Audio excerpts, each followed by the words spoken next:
이 영상은 신생아들의 정보를 담은 영상이 아니라 철학에 대한 영상입니다.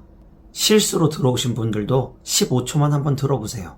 약 한 달 전 아이가 태어나고 참 많은 어르신들께서 아이 얼굴을 보러 오셨습니다. 제 주변에서 워낙 오랜만에 태어난 아이인지라 다들 너무 보고 싶어 하셔서 막을 수가 없더라고요.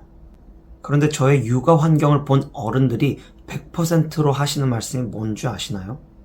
아기를 왜 이렇게 춥게 키우냐는 말입니다. 당신의 인생의 불안을 평안으로 김피스입니다. 아마 신생아 부모님들이라면 무조건 공감하실 텐데요. 저는 이번에 아이 키우면서 알았습니다만 신생아의 체온은 성인보다 1도 정도 높기 때문에 아이가 쾌적함을 느끼는 실내 적정 온도는 20도에서 24도 사이라고 합니다. 그래서 산부인과랑 산후조리원도 전부 시원하게 유지를 하고 있더라고요. 오히려 옛날 어르신들 말처럼 아이를 꽁꽁 싸매서 키우면 땀도 엄청 흘리고요. 태열이라는 것 때문에 고생할 수도 있습니다. 과거에는 이런 정보들이 없었기 때문에 소중한 것 이꼴 꽁꽁 싸매서 지킨다 라는 개념이 작동한 것으로 보입니다. 지금 말씀드린 것처럼 이제는 아이 키우는 방법이 완전히 달라졌다고 아무리 설명을 드려도 어르신들 중에서 납득하시는 분들은 10%도 안 됩니다. 본인들도 자식 다 키워봤는데 무슨 소리냐는 반응이 대부분이죠. 그래서 제가 오늘 어떤 이야기를 드리고 싶냐면 그냥 이런 푸념이 아니라 여러분은 과연 어떤 경험에 의해 통제당하고 있냐는 것입니다.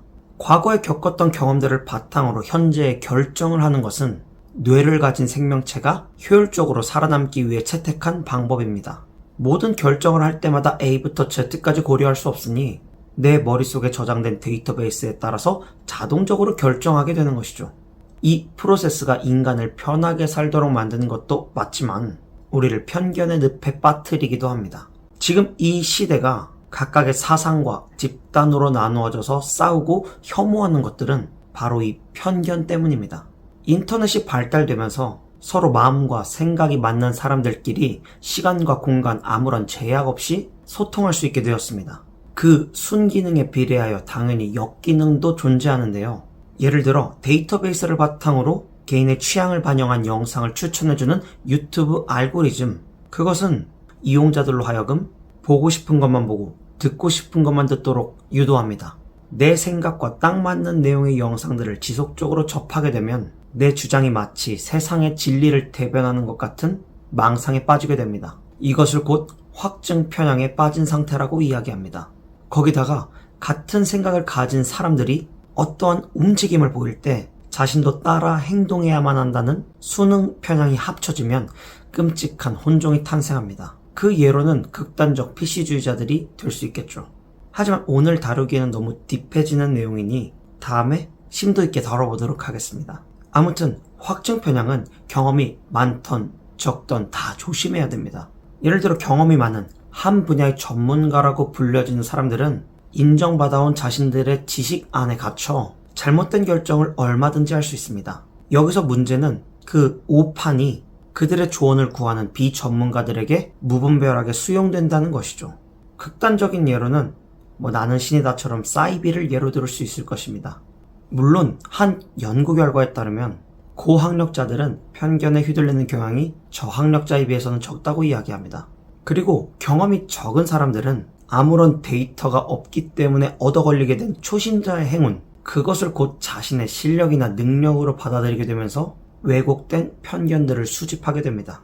이것이 위험한 이유는 예를 들어 주식이라는 영역에서 초심자의 행운으로 돈을 좀 따낸 사람들, 그들이 다음번 투자도 성공해낼 것으로 착각하게 되고 실패를 맛보더라도 오히려 이번엔 실수일 거야, 다음번에 더 큰 금액으로 해보자 라는 착각을 거듭하며 패가망신의 길에 들어서게 되는 것이죠.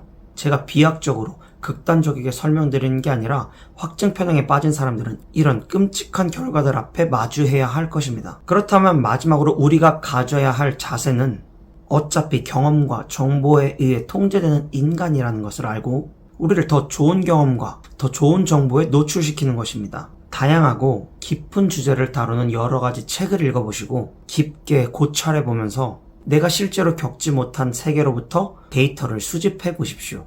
내 데이터베이스에 많은 정보와 많은 지식들이 있을수록 우리는 3자 입장에서 내 삶의 상황을 바라보는 관조적인 태도를 가질 수 있을 것입니다. 고리타분하게 느끼실 수도 있겠지만 철학의 정수인 관조적 태도는 혼란과 질서의 중간선을 지키는 중도의 태도이고 남의 말에 쉽게 흔들리지 않고 내 길을 갈 수 있게 하는 자세입니다. 이 영상을 보신 여러분 성공할 사람들 아닙니까? 그렇다면 남에게 휘둘리지 말고 내 갈 길 가야 하니까 오늘 제가 말씀드린 내용을 바탕으로 괜히 꼰대라고 불리는 사람들이 되지 마시고 편견에서 자유로운 마인드 세팅 잘 하시길 바랍니다. 깜깜한 골목길이 무서운 것처럼 불안은 무지로부터 옵니다. 저는 여러분이 꼭 필요한 지식과 지혜를 얻어 인생의 평안을 누리시길 원해 오늘도 영상을 찍었습니다. 여기까지 들어줘 고맙습니다. 안녕.